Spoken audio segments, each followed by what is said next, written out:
Hi everyone, I'm Shaylin here with Reedsy. Today let's talk about how to critique writing. This is a topic that you guys suggested and voted for. Thanks so much to who invited Emma for suggesting this one. And you wanted to know how to write a critique in a writing workshop. Now, writing a critique follows very similar rules whether you're beta reading, whether you're a critique partner, whether you're in a workshop. So I'm going to cover kind of the basic rules, but always keep in mind that a specific writing workshop probably has specific rules that will be detailed to you by whoever's organizing it, or if there is no official organizer, that you'll probably decide as a group. Good critiquing etiquette is basically standard across the board, so this can apply to any critiquing situation. So let's start with some basic etiquette. When you're critiquing writing for someone, you want to be aware of what's generally considered good etiquette and do your best to follow it. Number one, of course, is to be timely. If you agree to return a critique to someone on a certain date, do your best to return it by that date, and if you can't, communicate with the writer and explain why. Number two, don't give unsolicited critique. Critique and feedback is one of the most important things and most helpful things for growing as a writer. But it can be very frustrating and feel kind of patronizing or condescending to receive critique when it wasn't asked for. This doesn't mean that if you're beta reading for someone, you have to ask if it's okay to give feedback on the characters. Say you were to read something someone posted on their blog, and you decided that since you had some feedback you wanted to share, you send them a long email unsolicited with all of your feedback. This is probably going to come across as kind of condescending, and the writer probably won't appreciate it very much. And along with that is number three. You want to give the type of critique the writer has asked for. So if you're beta reading for someone and they say that they only want developmental edits because this is an early draft and so there's no point doing copy edits yet, don't line edit their manuscript. This is only going to be a waste of your time, and it's not going to provide the writer with the kind of feedback that they feel is useful for them. If you really feel there are a lot of grammatical errors, you can mention it in your developmental notes. For example, writing something like, there are comma splices throughout, or I noticed a problem with repetitive word choice. But actually doing line edits when they're not asked for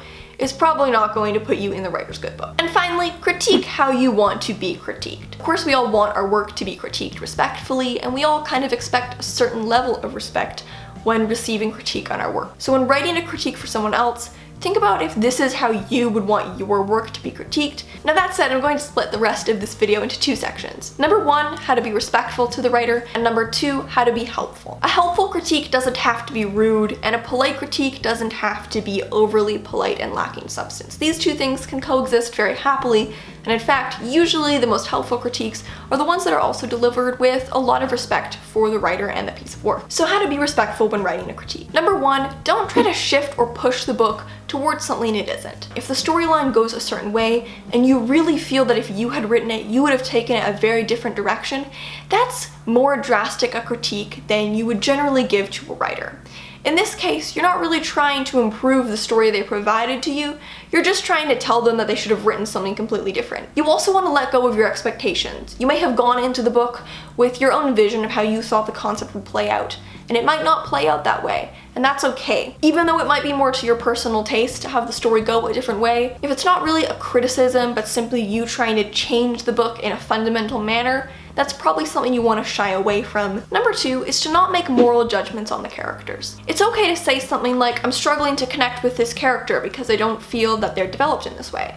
Or to say something like, because of the character's action in this scene, I found it difficult to sympathize with her. It's not very useful to tell the writer that their choices as a writer were wrong simply because of what the writer did. However, it's not very good etiquette to tell the writer that they should change the piece because you don't agree with the character's actions. Fiction doesn't have to present us with morally pure characters, and so even if a character does something that you don't agree with, or that you think makes them unlikable, that could fully be the intention. It's alright to tell the writer how that's affecting you as the reader. Try not to make moral judgments on the characters themselves. For example, if you were to say, I don't like that the main character didn't answer the phone call from her sister in this chapter. Just because it's not what you wanted her to do, or it's not what you would have done, doesn't mean it's wrong for the character to do that. Doesn't mean that it's bad writing for the character to do that. However, it's a fully valid critique to say something like, based on what we've seen of this character in previous chapters, it felt out of character that she didn't answer the phone when her sister called her.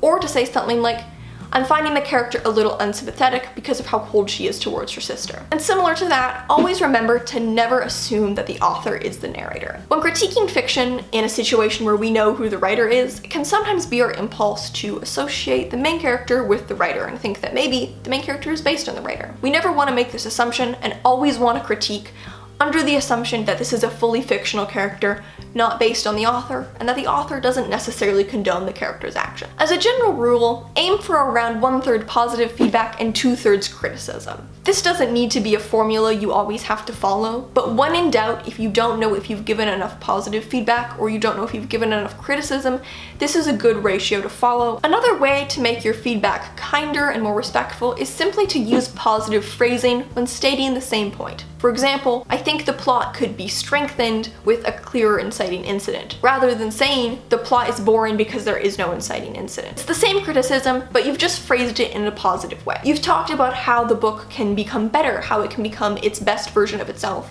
rather than highlighting the fact that it's not working right now. Because really, when critiquing, we're always here to help the writer improve the piece as much as possible, rather than simply tell them that it's not good. And finally, you want to avoid blanket statements. Statements that are very black and white, because this is rarely actually applicable. For example, if you were to say something like, this scene needs to be removed, or this character will have to die later on. These are very black and white statements, and there's not really any wiggle room in the middle. Just because you feel that this character has to die doesn't necessarily mean it's in the author's plan, and doesn't also necessarily mean that this character does have to die. You might feel the scene needs to be removed, but it would be more helpful to give actual points and explain why you think the scene isn't working at the moment than simply tell the writer that they should cut it. The writer might have very valid reasons to keep the scene with some reworking. So that said, let's talk about how to be more helpful and really give the writer the most out of your critique. As kind of a general rule, you always want to aim to explain why something isn't working rather than just saying what isn't working. So if you think a character feels flat or is hard to connect to, rather than just saying I couldn't connect to the main character, try to explain why. Is it because the narrative is a little too distant, so it's hard to connect to them emotionally?